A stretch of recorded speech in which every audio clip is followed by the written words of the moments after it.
வணக்கம் பட்ஜெட் விசாலம் என்னோட குட்டி திரைக்கு உங்களை நான் வரவேற்கிறேன். வாங்க வீடியோவுக்கு போகலாம். இன்றைக்கி நாம் பார்க்க போகிற வீடியோ வந்து ஒரு டிஃபன் சாம்பார் தான். ரேஷன் பருப்பில் டிஃபன் சாம்பார் எப்படி செய்கிறது, பருப்பை எப்படி யூஸ் பண்ணுறதுங்கிறது தான் இன்றைக்கி உங்களாக இருந்தீங்கன்னா இந்த வீடியோ கீழே இருக்க ரெட் கலர் சப்ஸ்கிரைப் பட்டனை கிளிக் பண்ணிக்கோங்க. அப்படியே பக்கத்தில் இருக்க பெல் ஐக்கானையும் கிளிக் பண்ணிக்கோங்க. அப்போ தான் என்னோடய வீடியோஸ் உங்களுக்கு ரெகுலராக நோட்டிஃபிகேஷனில் வரும். ரேஷன் பருப்பை ஃபஸ்ட்டு நீங்கள் வாங்கி என்ன பண்ணுங்கன்னா, நல்லா ஒரு 1 டே வெயிலில் நல்லா காய வச்சு எடுத்துக்கோங்க. காய வச்சு எடுத்துட்டிங்கனாலே உங்களுக்கு அதில் நல்ல டேஸ்ட் இருக்கும். காய வச்சு எடுத்துகிட்டு அதுக்கப்புறம் அதில் குட்டி குட்டியாக இருக்க க்ரீன் கலர் அந்த மாதிரி இருக்கிறதெல்லாம் எடுத்துருங்க. எடுத்துகிட்டு இப்போ வந்து நான் க்ளீன் பண்ணி வச்சுருக்கிறேன். இப்போ நார்மலாக தண்ணி விட்டு நல்லா கழுவி எடுத்துக்கோங்க. நல்லா பசங்க கழுவினீங்கன்னா அதில் இருக்க அழுக்கு ஃபுல்லாக போயிடும். நீங்கள் அந்த மாதிரி தண்ணி விட்டு கழுவி எடுத்துக்கோங்க.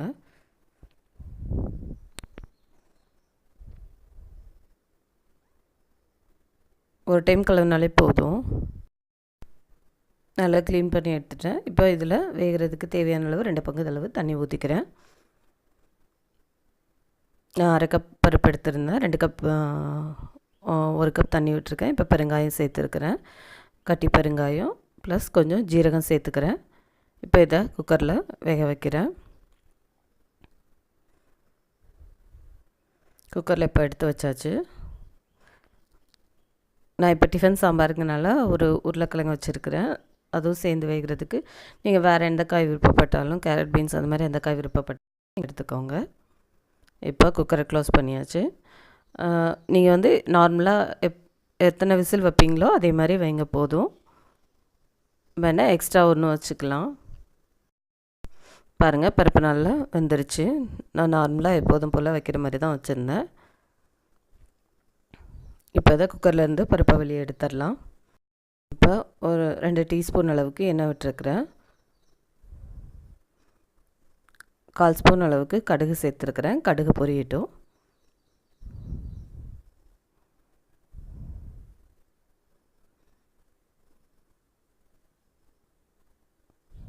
கடுகு நல்லா பொரிஞ்சிருச்சு. இப்போ கட் பண்ணி வச்சுருக்கிற வெங்காயம் சேர்த்துக்கிறேன். ஒரு பெரிய வெங்காயம் நான் கட் பண்ணி எடுத்துருக்கிறேன்.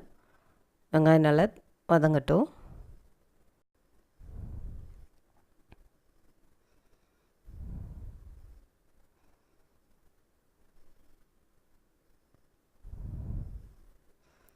ஒரு 4 பேர் சாப்பிட்ற அளவுக்கு நான் இப்போ வந்து ப்ரிப்பேர் பண்ணுறேன்.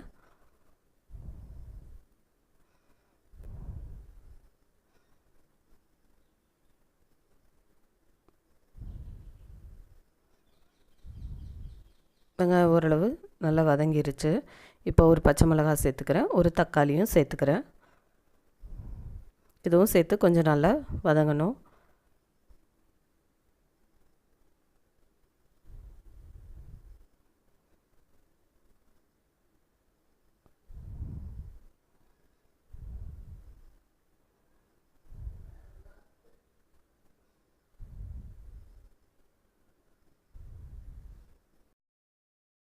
வெங்காயம் தக்காளியெல்லாம் நல்லா வதங்கிருச்சு. இப்போ இதில் வந்து சாம்பார் பொடி சேர்த்துக்கிறேன். நான் 2 ஸ்பூன் அளவுக்கு சாம்பார் பொடி சேர்த்துருக்குறேன்.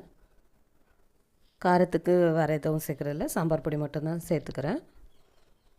இப்போ இதில் நம்ம வேக வச்சுருக்கிற உருளைக்கிழங்கு வந்து கட் பண்ணி சேர்த்துக்கிறோம்.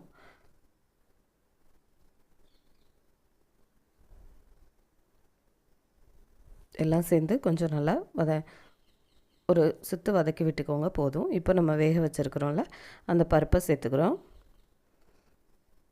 தேவையான அளவு தண்ணி, உப்பு எல்லாமே இந்த ஸ்டேஜில் நம்ம வந்து சேர்த்துடலாம்.